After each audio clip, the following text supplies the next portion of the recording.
Hi dears, ഇന്ന് നമ്മൾ വന്നിരിക്കുന്നത് ഒരു കംപ്ലീറ്റ് യോക്ക് എംബ്രോയ്ഡറി ആയിട്ടാണ്. ഇതൊരു ബൊട്ടിക് ഡിസൈനാണ് കേട്ടോ.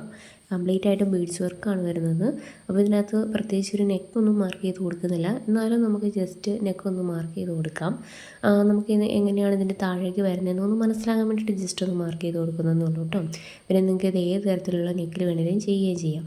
പിന്നെ ഇതിനകത്ത് വരുന്ന പാറ്റേൺ എന്ന് പറഞ്ഞാൽ ഈ ഒരു രീതിയിൽ അങ്ങ് കംപ്ലീറ്റ് ആയിട്ടും വരച്ചു കൊടുക്കുക. നമ്മുടെ യോക്ക് പോർഷൻ കംപ്ലീറ്റ് ആയിട്ടും വരച്ചു കൊടുക്കണം കേട്ടോ. അപ്പോൾ ഇതിനെ നിങ്ങൾക്ക് വരയ്ക്കാൻ അറിയണമെന്നൊന്നുമില്ല. ഇതേപോലെ ഒരു ഡിസൈൻ, ഈ ഒരു ഡിസൈൻ കംപ്ലീറ്റ് ആയിട്ടും അങ്ങോട്ടും ഇങ്ങോട്ടും തിരിഞ്ഞ് മറിഞ്ഞിരിക്കുന്ന രീതിയിൽ അങ്ങ് വരച്ചു കൊടുത്താൽ മതിയാവും. അപ്പോൾ ഞാൻ കണ്ട, അതായത് നമ്മൾ തമ്പനയിൽ പിക്ചറിൽ കൊടുത്തിരുന്ന ആ ഒരു പിക്ചറിലെ പോലെ തന്നെയൊന്നുമല്ല വരയ്ക്കുന്നത്. ഇതേപോലെ ചുമ്മാ അങ്ങ് വരച്ചു കൊടുക്കുകയാണ് ചെയ്യണം കേട്ടോ. അപ്പോൾ നിങ്ങൾക്കും ഇതേപോലെ തന്നെ ചെയ്തെടുക്കാൻ പറ്റും. അപ്പം ഇങ്ങനെ ചെയ്തെടുക്കാൻ പറ്റുന്ന ഒരു ഡിസൈനാണിത്. പക്ഷേ നിങ്ങൾ ഔട്ട്ലുക്ക്, അതായത് കംപ്ലീറ്റ് ചെയ്ത് കഴിയുമ്പോൾ ഔട്ട്ലുക്ക് ഇതേ ആ ഒരു തമ്പനയിൽ പിക്ചറിൽ കണ്ട പോലെ തന്നെ ഇരിക്കും. നല്ല ഭംഗിയാണ് ഈ ഒരു വർക്ക് കാണാനായിട്ട് കേട്ടോ. അതായത് കംപ്ലീറ്റ് യോക്ക് നിറഞ്ഞ് നിൽക്കുന്ന ഒരു ഡിസൈനാണ്. കംപ്ലീറ്റ് ബീഡ്സ് വർക്കാണ് വരുന്നത്. നല്ല ഭംഗിയായിട്ട് ചെയ്തെടുക്കാൻ പറ്റുന്നൊരു ഡിസൈനാണ് കേട്ടോ. അപ്പോൾ ഇതാണ് നമ്മുടെ ഡിസൈൻ. ഇതേപോലെ ഒന്ന് വരച്ചു കൊടുക്കാം. ഇനി നമുക്കിതിനകത്തേക്ക് ലീഫും അതുപോലെ ചെറിയ ചെറിയ ലൈൻസൊക്കെ വരുന്നുണ്ട്. അപ്പോൾ അതെങ്ങനെയാണെന്ന് നോക്കാം. അപ്പോൾ നമുക്ക് ഒരു ലീഫും അതിൻ്റെ താഴെ ഇതുപോലെ 2 ലൈൻസ് ഒരേപോലെയും, അതേപോലെ ഒരു ലീഫും അതിനപ്പുറത്ത് വെറുതെ ഒരു ലൈനും, അങ്ങനെയൊക്കെ വരുന്ന പാറ്റേൺ ഉണ്ട് ഇതിനകത്ത്. അപ്പോൾ നമുക്ക് ചെയ്യുമ്പോൾ അത് കുറച്ചുകൂടെ കൂടുതൽ നന്നായിട്ട് നിങ്ങൾക്ക് മനസ്സിലാവും. അപ്പോൾ ഇതേപോലെ ഒന്ന് വരച്ച് കൊടുക്കാം. അപ്പോൾ നിങ്ങൾ ഫെയർ ആയിട്ട് ചെയ്യുകയാണെന്നുണ്ടെങ്കിൽ കംപ്ലീറ്റ് ആയിട്ടും നല്ല രീതിയിൽ പാറ്റേൺ വരച്ചതിന് ശേഷം മാത്രം ചെയ്യാം കേട്ടോ. കാരണം നമ്മൾ ആദ്യമേ പാറ്റേൺ വരച്ചതിന് ശേഷം ആ പാറ്റേൺ ആണ് നമ്മൾ പിന്നെ ഫില്ല് ചെയ്യുന്നത്. അതുകൊണ്ട് നമ്മളെപ്പോഴും നമ്മുടെ ആ ഒരു പാറ്റേൺ നല്ല കംപ്ലീറ്റ് ആയിട്ടും ഭംഗിയായിട്ട് ഇരിക്കുന്ന പോലെ ഇരിക്കും നമ്മുടെ ഡിസൈനും. അപ്പോൾ അതുപോലെ തന്നെ ഒന്ന് ശ്രദ്ധിച്ച് ചെയ്യാനായിട്ട് ശ്രദ്ധിക്കണേ. അതേപോലെ തന്നെ നമ്മളത് ഗ്ലാസ് പെൻസിൽ കൊണ്ടാണ് വരയ്ക്കുന്നതും. അപ്പോൾ ആ ഒരു വരയ്ക്കുന്നത് കംപ്ലീറ്റ് ആയിട്ടും അതിനെ പുറത്തോടെ തന്നെ ചെയ്തെടുക്കണം. അല്ലെങ്കിൽ ആ വരച്ചേക്കുന്ന പുറത്ത് ഇങ്ങനെ നിന്ന് കഴിഞ്ഞാൽ അത് ഭയങ്കര വൃത്തികേടാണ്. പെട്ടെന്ന് മാഞ്ഞു പോകുന്ന ഒരു ഇതല്ല ഗ്ലാസ് പെൻസിൽ. അപ്പോൾ അതൊന്ന് ശ്രദ്ധിച്ചേക്കണം കേട്ടോ. അപ്പോൾ ഇതുപോലെ കംപ്ലീറ്റ് ആയിട്ടും വരച്ചെടുക്കുക. ഇത്രേ ഉള്ളൂ നമ്മുടെ ഡിസൈൻ. എത്ര ഭാഗത്തേക്കാണോ നിങ്ങൾ ഈ ഒരു ഡിസൈൻ കൊടുക്കാൻ ഉദ്ദേശിക്കുന്നത് അത്രയും ഭാഗം ഇതുപോലെ കംപ്ലീറ്റ് ആയിട്ട് ഒന്ന് വരച്ചെടുക്കുക കേട്ടോ. ഇനി നമ്മൾ ഇതിനകത്തേക്ക് എടുത്തേക്കുന്നത് ഷുഗർ ബീഡ്സും ഗോൾഡൻ ബീഡ്സും, അതായത് റൗണ്ട് ബീഡ്സും കട്ട് ബീഡ്സുമാണ് എടുത്തേക്കുന്നത് കേട്ടോ. പിന്നെ നിങ്ങൾ എടുക്കുമ്പോൾ എല്ലാം ഒരേ കളർ തന്നെ എടുക്കുകയാണെങ്കിൽ നന്നായിരിക്കും. ഇപ്പോൾ എൻ്റെ എല്ലാം ഒന്നും ഒരേ കളർ ഇല്ലായിരുന്നു. അപ്പോൾ അതുകൊണ്ട് ഞാൻ ജസ്റ്റ് നിങ്ങൾക്ക് മനസ്സിലാകാൻ വേണ്ടി കാണിച്ചു തരുന്നതേ ഉള്ളൂ എൻ്റെ കയ്യിലുള്ള ബീഡ്സ് കൊണ്ട്. പിന്നെ നമ്മുടെ നോർമൽ നീഡിൽ നമ്പർ 12 ആണ് എടുത്തേക്കുന്നത് കേട്ടോ. ഇനി നമുക്ക് സ്റ്റിച്ച് ചെയ്ത് തുടങ്ങാം. അപ്പോൾ ഞാൻ നിങ്ങളെ കാണിക്കാൻ വേണ്ടി ചെയ്യുന്നതുകൊണ്ടാണ് ഇങ്ങനെ ഇടയ്ക്കൊന്ന് ചെയ്യുന്നത്. നിങ്ങൾ ചെയ്യുമ്പോൾ ഒരു സൈഡിൽ നിങ്ങൾ ചെയ്ത് തുടങ്ങിയാൽ മതി. അതാകുമ്പോൾ എളുപ്പമായിരിക്കും കേട്ടോ. പിന്നെ നമ്മൾ കട്ട് ബീഡ്സ് വർക്ക് കംപ്ലീറ്റ് ആയിട്ടും ബാക്ക് സ്റ്റിച്ചാണ് ചെയ്യുന്നത്. ഓരോ ബീഡ്സ് വെച്ച് ബാക്ക് സ്റ്റിച്ച് ചെയ്തെടുക്കണം. അപ്പോഴായിരിക്കും ആ ഒരു വർക്കിൻ്റെ പെർഫെക്ഷൻ ഉണ്ടാവുക. അതുപോലെ കൂടുതൽ ലാസ്റ്റിങ് ചെയ്യുന്നതും ഈ ഒരു ബാക്ക് സ്റ്റിച്ചാണ് കേട്ടോ. അപ്പോൾ നമ്മൾ പറഞ്ഞ പോലെ നമ്മൾ കൊടുത്തിരുന്ന ആ ഒരു കംപ്ലീറ്റ് ലൈൻസും, അതായത് ആ ഒരു വളഞ്ഞു വരുന്ന കംപ്ലീറ്റ് ഡിസൈനും ഇതേപോലെ നമ്മൾ ബാക്ക് സ്റ്റിച്ചിൽ കട്ട് ബീഡ്സ് വെച്ച് കൊടുക്കുകയാണ് ചെയ്യുന്നത്. പിന്നെ ഞാൻ പറഞ്ഞ പോലെ നിങ്ങളെല്ലാം ഒരേ കളർ തന്നെ എടുക്കുകയാണെങ്കിൽ അതായിരിക്കും ഭംഗി. അല്ലെങ്കിൽ ഇങ്ങനെ തിരിഞ്ഞ് നിൽക്കും, അതൊരു വൃത്തികേടായിട്ട് തോന്നും.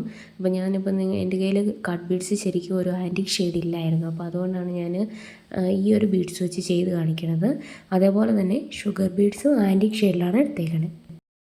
പിന്നെ നമ്മൾ ഇടയ്ക്കിടയ്ക്കായിട്ട് ഒരു ഗ്യാപ്പ് വരുന്നിടം ഫില്ല് ചെയ്യാനായിട്ടാണ് ആ ഒരു റൗണ്ട് ബീഡ് എടുത്തേക്കുന്നത്. അപ്പോൾ അതും സെയിം കളർ തന്നെ എടുക്കാനായിട്ട് ശ്രദ്ധിക്കുക കേട്ടോ. ഇനിയിപ്പം എല്ലാം ആൻറ്റിക് ഷെയ്ഡ് കിട്ടിയില്ലെങ്കിൽ എല്ലാം ഗോൾഡൻ ഷെയ്ഡ് എടുക്കുക, അങ്ങനെ ചെയ്യാം. ഇനി അതൊന്നും അല്ലെങ്കിൽ നിങ്ങൾക്ക് വേറെ ഏതെങ്കിലും കളർ ബീഡ്സ് വെച്ച് ചെയ്യാനാണ് താല്പര്യമെങ്കിൽ അങ്ങനെയും ചെയ്യാം. എല്ലാം ഒരേ കളർ ആയിരിക്കണമെന്ന് മാത്രമേ ഉള്ളൂ കേട്ടോ. അപ്പോൾ ഇതുപോലെ നമുക്ക് ബാക്ക് സ്റ്റിച്ചിൽ ആ ഒരു ലൈൻസ് കംപ്ലീറ്റ് ആയിട്ട് ഫില്ല് ചെയ്തെടുക്കാം. അതിൽ ഫില്ല് ചെയ്ത് കഴിഞ്ഞാൽ പിന്നെ നമുക്ക് ലീഫും ചെറിയ ചെറിയ സ്റ്റെമ്മ് പോലെ വരുന്നതൊക്കെ ഉള്ളു ഫില്ല് ചെയ്യാനായിട്ട്. അത് നമ്മൾ ഷുഗർ ബീഡ്സ് കൊണ്ടാണ് ചെയ്യുന്നത് കേട്ടോ. അപ്പോൾ ഇത് നമ്മൾ ഫില്ല് ചെയ്തെടുത്തിട്ടുണ്ട്. ഇനി ഇടയ്ക്കിടയ്ക്ക് നമ്മൾ പറഞ്ഞില്ലേ ചെറിയ ചെറിയ റൗണ്ട് ബീഡ്സ് വെച്ച് കൊടുക്കുന്നത്. അപ്പോൾ അത് ചുമ്മാ ഒന്ന് ജസ്റ്റ് ഒന്ന് സ്റ്റിച്ച് ചെയ്ത് കാണിക്കാം. അപ്പോൾ ഞാനിത് ഈ കൂടെ സ്റ്റിച്ച് ചെയ്ത് കാണിക്കുന്നതേ ഉള്ളൂ. നിങ്ങൾ ചെയ്യുമ്പോൾ കംപ്ലീറ്റ് ആയിട്ട് ഡിസൈൻ ചെയ്തതിന് ശേഷം എവിടെയൊക്കെയാണോ ഗ്യാപ്പ് വരുന്നത് അവിടെയൊക്കെ അതൊന്ന് വെച്ച് കൊടുത്താൽ മതിയാവും കേട്ടോ. ഇനി നമ്മൾ ലീഫ് പോലെ ഇത് ചെയ്ത് കൊടുക്കാനായിട്ട് പോവുകയാണ്. നമ്മൾ സാധാരണ ചെയ്യാറുള്ള ഒരു ലെയർ ലീഫ്, അതായത് 3 ലെയറുകളായിട്ട് വരുന്ന ലീഫ്, അത് തന്നെയാണ് ചെയ്യുന്നത്. ഇവിടെ നമ്മൾ ഷുഗർ ബീഡ്സാണ് യൂസ് ചെയ്യുന്നതെന്ന് മാത്രമേ ഉള്ളൂ കേട്ടോ.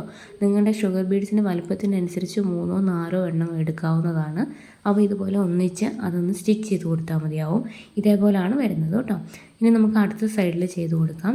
അപ്പോൾ അടുത്ത സൈഡിൽ നമ്മൾ ഇതുപോലെ ഒരെണ്ണമാണ് ഇങ്ങനെ കൊടുക്കണം കേട്ടോ. ഇനി നെക്സ്റ്റ് സൈഡിലും അതേപോലെ തന്നെ നമ്മൾ ഒരെണ്ണം കൊടുക്കുകയാണ്. വീണ്ടും മുകളിലേക്ക് നമ്മൾ ഒരെണ്ണം ലീഫ്, പിന്നെ അടുത്ത സൈഡിൽ സിംഗിളായിട്ട് അങ്ങനെ കൊടുത്ത് അങ്ങ് പോവുകയാണ് ചെയ്യണം കേട്ടോ. ഇതൊക്കെ നിങ്ങളുടെ ഇഷ്ടം പോലെ ചെയ്തെടുക്കാം. എല്ലാം നമ്മൾ കണ്ട ആ ഒരു പിക്ചർ പോലെ ചെയ്യണമെന്നില്ല. സിമ്പിളായിട്ട് ചെയ്തെടുക്കാൻ പറ്റുന്ന നല്ലൊരു ഡിസൈനായിട്ടാണ് എനിക്ക് തോന്നിയത്. നിങ്ങൾക്ക് തീർച്ചയായിട്ടും ട്രൈ ചെയ്ത് നോക്കാം കേട്ടോ. അപ്പോൾ ആ ഒരു ഹോൾ യോക്കിലേക്ക് ഇത് വരുമ്പോഴത്തേക്കും കുറച്ച് സമയമെടുക്കും. അതേപോലെ നമുക്ക് ഷുഗർ ബീഡ്സ് കുറച്ച് ഏറെ വേണ്ടി വരും കേട്ടോ.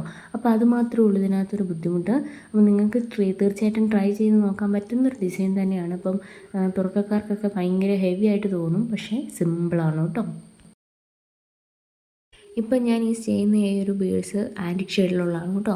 ഇപ്പോൾ കണ്ടോ ആ ഒരു ഷുഗർ ബീഡ്സും ആ ഒരു കട്ട് ബീഡ്സും തമ്മിൽ ഒരേ കളറായതുകൊണ്ട് ഒരു ഭംഗിയില്ലേ. അപ്പോൾ എൻ്റെ കയ്യിൽ തപ്പിയപ്പം കുറച്ച് കിട്ടിയതാണ്. അപ്പോൾ അതുകൊണ്ടുകൂടി ഞാൻ നിങ്ങളെ ഒന്ന് ചെയ്ത് കാണിക്കുന്നതാണ്. അപ്പോൾ ഇതുപോലെ ഒരേ കളേഴ്സ് എടുത്ത് ചെയ്യാനായിട്ട് ശ്രദ്ധിക്കുക കേട്ടോ. അതാണ് അതിൻ്റെ ഒരു ഭംഗി എന്ന് പറയുന്നത്. അപ്പോൾ നല്ല റെഡ് കളറിലൊക്കെ ആകുമ്പം ഒരു ആൻറ്റിക് ഷെയ്ഡ് തന്നെയായിരിക്കും നല്ലത്.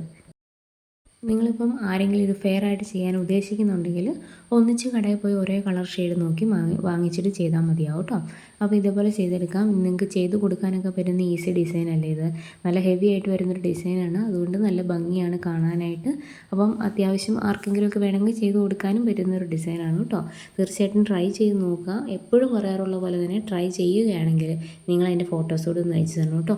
നമ്മുടെ വാട്സപ്പ് നമ്പറും അതുപോലെ ഗ്രൂപ്പിൻ്റെ ലിങ്കും എല്ലാം ഡിസ്ക്രിപ്ഷൻ ബോക്സിലുണ്ട്. വീഡിയോസ് കാണുന്നവരെല്ലാം ഒന്ന് ചെക്ക് ചെയ്ത് നോക്കുക. താല്പര്യമുള്ളവരൊക്കെ ഗ്രൂപ്പിൽ ജോയിൻ ചെയ്യുക. നമ്മുടെ വീഡിയോസിൻ്റെ അപ്ഡേറ്റ്സ് എല്ലാം കറക്റ്റായിട്ട് അതിനകത്ത് കിട്ടുന്നതായിരിക്കും കേട്ടോ. അപ്പോൾ തീർച്ചയായിട്ടും നിങ്ങളത് നോക്കുക. അപ്പോൾ ഇതേപോലെ നമുക്ക് കംപ്ലീറ്റ് ആയിട്ടും ചെയ്തെടുക്കാം. നിങ്ങൾക്ക് വീഡിയോ ഇഷ്ടമായിട്ടുണ്ടെങ്കിലും യൂസ്ഫുൾ ആയിട്ടുണ്ടെങ്കിലും നിങ്ങൾ തീർച്ചയായിട്ടും ഒന്ന് സപ്പോർട്ട് ചെയ്യണേ. അപ്പോൾ നിങ്ങൾ ഫേസ്ബുക്കിലാണ് വീഡിയോ കാണുന്നതെങ്കിൽ പേജ് ഒന്ന് ഫോളോ ചെയ്യാനും അതുപോലെ യൂട്യൂബിലാണ് കാണുന്നതെങ്കിൽ സബ്സ്ക്രൈബ് ചെയ്യാനും മറക്കരുത്. പിന്നെ എന്തായാലും നിങ്ങൾക്ക് തോന്നുന്ന അഭിപ്രായങ്ങൾ തീർച്ചയായിട്ടും അത് കമൻസ് ആയിട്ട് അറിയിക്കണം. ഇഷ്ടമായാലും ഇല്ലെങ്കിലും എല്ലാം അത് കമൻസ് ആയിട്ടൊന്ന് അറിയിക്കണം കേട്ടോ. അപ്പോൾ നിങ്ങളെന്തെങ്കിലുമൊക്കെ പറഞ്ഞാലല്ലേ എനിക്കും എന്തെങ്കിലുമൊക്കെ അറിയാനായിട്ട് പറ്റുള്ളൂ. അപ്പോൾ അതും മറന്നു പോകരുത്. അതേപോലെ നിങ്ങളുടെ ഫാമിലീസിലും അതായത് ഫ്രണ്ട് ലിസ്റ്റിലും ഒക്കെ ഇതേപോലെ വീഡിയോസ് കാണാനും ചെയ്യാനൊക്കെ താല്പര്യമുണ്ടെങ്കിൽ അവരിലേക്കൊന്ന് ഷെയർ ചെയ്ത് കൊടുക്കുകയും കൂടെ ചെയ്യാം കേട്ടോ. അപ്പോൾ നമുക്ക് എല്ലാവർക്കും ഇത് സിമ്പിളായിട്ട് നമ്മുടെ കൈ കൊണ്ട് ചെയ്തെടുക്കാൻ പറ്റുക എന്ന് പറഞ്ഞാൽ ചെറിയൊരു കാര്യമില്ലല്ലോ. അപ്പോൾ എല്ലാവർക്കും തന്നെ അത് ചെയ്യാൻ താല്പര്യമുള്ളവരായിരിക്കും, അറിയത്തില്ലാത്തതുകൊണ്ട് ചെയ്യാതിരിക്കുന്നവരായിരിക്കും. അപ്പോൾ അവരിലേക്കൊക്കെ ഒന്ന് ഷെയർ ചെയ്ത് കൊടുക്കുക. അപ്പോൾ തീർച്ചയായിട്ടും നിങ്ങളും ട്രൈ ചെയ്ത് നോക്കാം കേട്ടോ. അപ്പോൾ വീഡിയോ ഇഷ്ടമായിട്ടുണ്ടെങ്കിൽ സപ്പോർട്ട് ചെയ്യാൻ മറന്നു പോകരുത്. എപ്പോഴും പറയാറുള്ളത് പോലെ തന്നെ ലൈക്ക് ചെയ്യാനും ഷെയർ ചെയ്യാനും കമൻറ്റ് ചെയ്യാനും ഒന്നും മറക്കരുത്. അപ്പോൾ ഇനി നല്ല വീഡിയോസ് ആയിട്ട് കാണാം. Thank you.